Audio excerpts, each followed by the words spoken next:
Ayan, naluto na ang ating napakasarap na ubod ng anahaw sa gata. Ayan, sarap yan guys. At kung paano nga balutuin yan, halina kayo. From preparation, ingredients, and procedure niyan, halika na at atin ang i-prepare.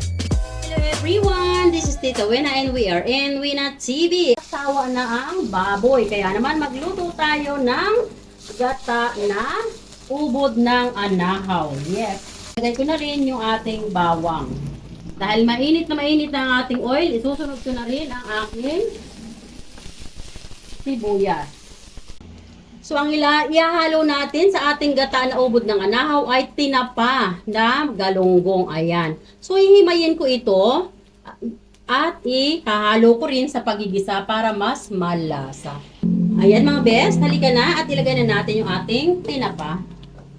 Ayan, at ibalik na natin sa medium heat.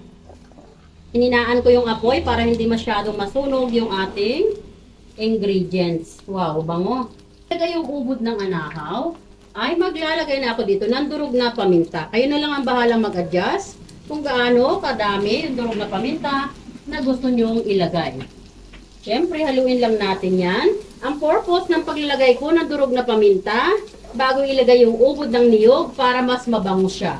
At pumasok yung aroma ng pamintang durog sa ating tinapa. Ayan, then ilay lang natin ng ganyan.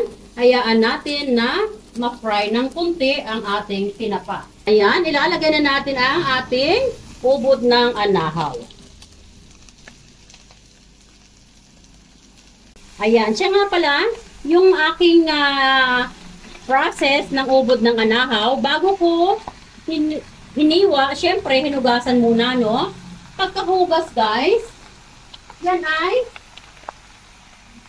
hihiwa-hiwain muna ng ganyan.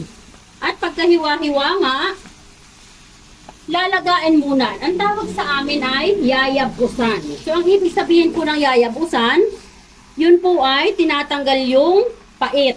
Pag nilaga mo po, yung ating ubod ng anahaw, pakuluan, mga 5 kulo, no? Or about 5 minutes na kumukulo. Maliban sa lalambot na yung ating ubod, so yun po ay matatanggal ang pait. Dahil hindi po kaila sa ating lahat, no? Ang ubod po ng anahaw ay masarap. Pero kung hindi marunong magluto, ang magluluto, mapait po yan. So kaya ako, ang teknik ko, pinakukuluan ko muna. And then, pag pinakuluan ko na yon, after mga 5 minutes, i-drain ko na siya. At pagkatapos ng madrain, huhugasan ko ulit yun. And then, ito na siya. So, paggisa natin ng ganito, ito po ay luto na. Ayan. So, halu-haluin lang muna ng ganyan. At bago nga natin ilagay yung gata, hayaan muna nating magisa. Para mas masarap siya, mas magsuk yung lasa ng mga ingredients doon sa ating ubod ng anahaw. Ilagay na nga natin dyan sa ibabaw ang ating mga sili. Ngayon naman ay ilalagay ko yung ating pork cubes. Yan sa ilalim. Yan pork cubes natin. And then, pagkalagay ko nga ng ating pork cubes, maglalagay naman ako ng ating partner sa kusina na ginisa mix.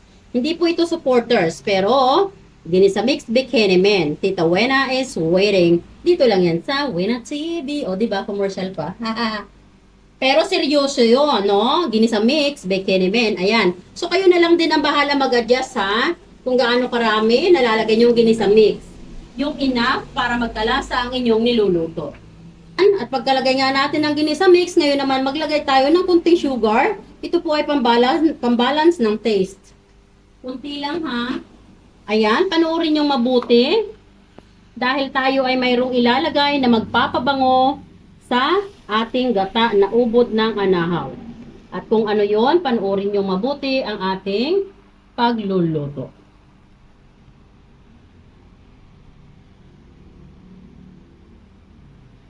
Ayan mga guys, meron tayo ditong isang piraso na kalamansi. Bago ko nga ilagay yung gata, ay pipigaan ko muna yan ng kalamansi. Pero wag natin isama yung buto, kaya salain natin ng ating kamay. Siyempre, may strainer naman ako, kaya lang dagdag hugasan pa yon, kaya kamay ko na lang. Ayan.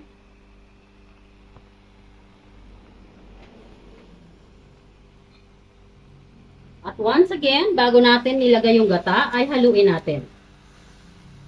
Yan guys, ay magpapadagdag ng aroma at additional flavor. Ayan. So, take note, isang piraso lang po. Depende rin yun sa quantity ng inyong niluluto. Now, kung masyadong marami ang inyong niluluto, pwede nyo dagdagan yung kalamansi. Basta wag lang maglasang inasiman. Ano? Sabi ko nga sa inyo, pampadagdag lang po yun ng flavor. Pero hindi kailangan maging maasim siya. At ito na nga, maglalagay na tayo ng gata.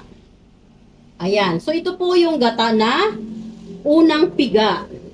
Actually, ang gamit ko po ay Kukumama. Na-realize ko kasi, maggata ka at bumili ka ng Kukumama, parang halos parihas lang. Mababawasan pa yung trabaho mo sa pagkukudkod ng niyog at paggagata.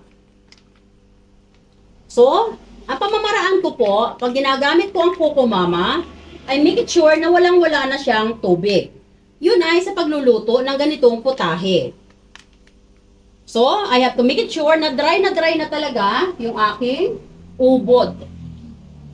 Or kahit sa anumang gulay. Kasi pag watery, tapos ilalagay mo yung gata, then yung niluluto mo ay mag-watery. Then yung texture, hindi mo makukuha yung gusto mong ma-achieve. Kaya kailangan, i-dry mo muna. Look at this. At alam nyo ba, sana naaamoy nyo guys, sobrang bango. Napakabango. Look at that. Ayan. So, dahil nailagay na natin yung gata, tatakpan natin yan guys. Tatakpan natin yan at hahayaan natin kumulo. Kahit takpan natin, ilagay natin sa medium heat at hayaan natin kumulo for only 2 minutes. Take note, only 2 minutes kasi po, ito ay luto na. And besides, yung ating gata, wag nating masyadong i-dry. Not unless gusto mo ng dry na dry. Pero ako, gusto ko yung mayroong kunting sauce na ilalagay sa rice para medyo masaya ang pagkain. Pag super dry kasi, hindi ko na nai-enjoy yung food. Ayan. So, now ay tatakpan po natin yan.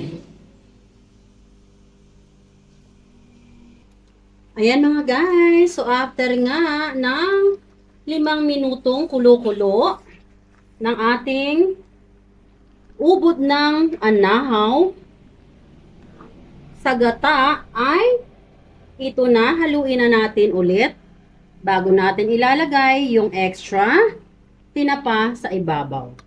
Ayan, haluin muna natin. Kasi pag nilagay na natin yung tinapa sa ibabaw, hindi na natin mahahalo. So, nilagyan na natin yan ng tinapa kanina, no? Guys, tingnan nyo yung texture ng ating gulay. Sarap. Grabe, sarap. Yan, look at that. Sarap. So, bago natin ilagay yung tinapa sa ilalim, ay sa ibabaw, sorry. Ayan, tikman muna natin. Sobrang sarap nito guys, promise. Ayan. So, hindi ko dudurugin yung sili kasi meron akong kasama sa bahay na hindi kumakain ng sili. Ayan. So, hayaan ko lang yan dyan. Then now, ilalagay na natin yung mga tinapa sa ibabaw. Ayan.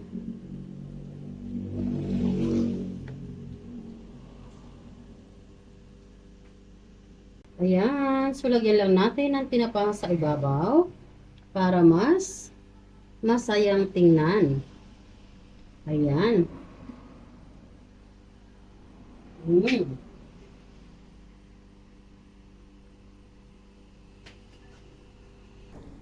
Ayan na mga bes. So, ayan, naluto na finally ang ating ginatang ubod ng anahaw. Yes, sarap niyan guys. Promise. Look at that.